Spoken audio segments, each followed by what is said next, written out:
Hello friends, வணக்கம். இந்த வீடியோவில் ரொம்பவே சுவையான கேரட் அல்வா பண்ண போகிறோம். இந்த கேரட் அல்வா எப்பவும் பண்ணுற மாதிரி இல்லாமல் கொஞ்சம் ஹெல்த்தியாக மாற்றுறதுக்காக சுகர் சேர்க்காமல் நான் வெல்லம் சேர்த்து பண்ணியிருக்கேன். இப்போ எப்படி பண்ணுறதுன்னு பார்க்கலாம்.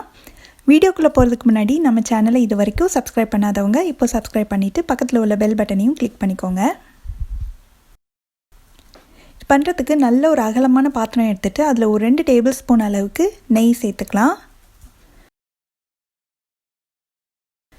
இது கூடவே நல்ல 3 கப் அளவுக்கு நல்லா அழுத்தி இந்த மாதிரி கேரட் துருவலை அளந்து எடுத்து சேர்த்துக்கலாம். நீங்கள் அளக்கும் போது நல்லா அழுத்தி அளந்துக்கோங்க.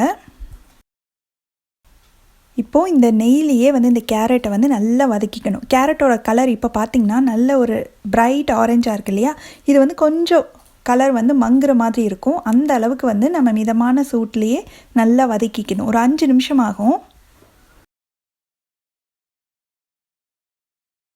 இப்போ பார்த்திங்கன்னா கேரட்டோட கலர் மாறிட்டே வருது.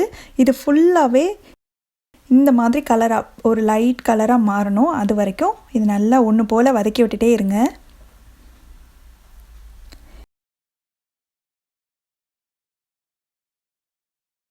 இந்த அளவுக்கு எல்லாம் நல்லா வதங்கினதுக்கு அப்புறமா இப்போ பால் சேர்க்கணும்.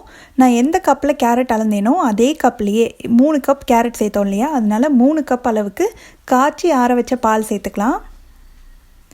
இந்த பால் சேர்த்ததுக்கப்புறமா இது நல்லா கலந்து விட்டு இந்த பால்லாம் நல்லா கேரட்டோடு சேர்ந்து வெந்து வரணும். அது வரைக்கும் மிதமான தீயிலே வச்சு அப்பப்போ இந்த மாதிரி கிளறி விட்டுட்டே இருக்கணும். பால்லாம் நல்லா கொதிக்க ஆரம்பிச்சிருச்சு. கண்டினியூஸாக கிளறிட்டே இருங்க. இப்போ பால்லாம் கொஞ்சம் கொஞ்சமாக வற்றி கேரட்டோடு சேர்ந்து கொஞ்சம் திக்காயிட்டே வருது.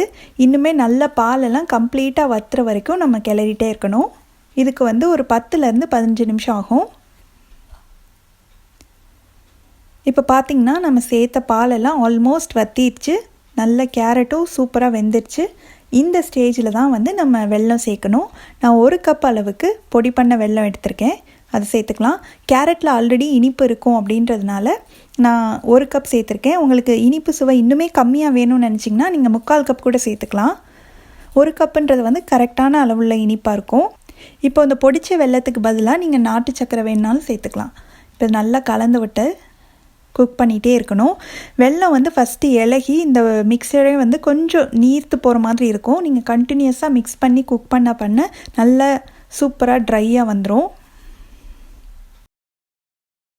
இப்போ வெல்லம்லாம் நல்லா இலகிட்டு நல்லா கிளறிட்டே இருங்க. இந்த ஸ்டேஜில் ஏதாவது நட்ஸ் சேர்த்துக்கலாம். நான் ஒரு 10 போல் பிஸ்தா பருப்பை இந்த மாதிரி 4 துண்டுகளாக வெட்டி சேர்த்துக்கிறேன். இதுக்கு பதிலாக நீங்கள் முந்திரி பருப்பு, பாதாம் எது வேணாலும் சேர்த்துக்கலாம். இல்லை நட்ஸே சேர்க்காமல் கூட இதை பண்ணலாம். நல்லா கிளறிட்டே இருக்கலாம். இன்னைக்கு கொஞ்சம் நேரத்துலேயே இது நல்லா கெட்டியாகி வந்துடும். இப்போ ஆல்மோஸ்ட் ரெடி ஆயிடுச்சு அல்வா. இந்த ஸ்டேஜில் கொஞ்சமாக ஏலக்காய் தூள் சேர்த்துடலாம். நான் ஒரு 1/4 டீஸ்பூன் சேர்த்துருக்கேன்.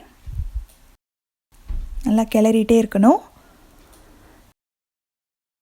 இப்போ பார்த்திங்கன்னா கரெக்டான அல்வா பக்குவத்துக்கு வந்துருச்சு. சூப்பராக இந்த மாதிரி இருக்கும்போதே நம்ம இறக்கிட்டோம்னா இது ஆறுனதுக்கப்புறம் இன்னுமே கொஞ்சம் கெட்டியாகும். அதனால் இப்போவே இறக்கிட்டோம்னா கரெக்டாக இருக்கும். ரொம்ப ரொம்ப சுவையான ரொம்ப ஹெல்த்தியான கேரட் அல்வா ரெடி ஆயிடுச்சு.